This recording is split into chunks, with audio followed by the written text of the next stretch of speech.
Hello, అందరు ఎలా ఉన్నారు? బాగున్నారా? ఈరోజు మళ్ళీ ఇంకొక రెసిపీతో వచ్చేస్తానండి. క్యాబేజీ ఫ్రై పిల్లల బాక్స్లోకి చేస్తున్నాను, చూపిస్తాను. ఆయిల్, ఆనియన్స్, తాలింపు గింజలు వేసానండి. మంచిగా ఫ్రై అవుతుంది కదా.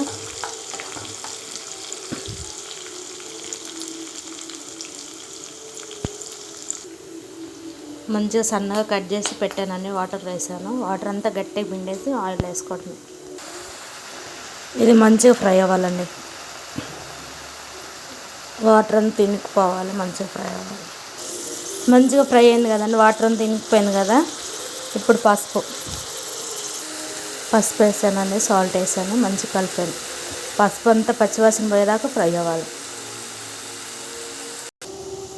కారం వేసానండి. ఆయిల్ ఎలా వస్తుందో కారం కూడా పచ్చివాసన పోయేదాకా ఫ్రై అవ్వాలి. చపాతీలోకైనా రైస్లోకైనా చాలా బాగుంటుంది. మీరు కూడా మీ ఇంట్లో ట్రై చేయండి. వీడియో నచ్చితే లైక్ చేయండి, షేర్ చేయండి. మా ఛానల్ మట్టుకు సబ్స్క్రైబ్ చేసుకోవటం మర్చిపోకండి. Bye friends.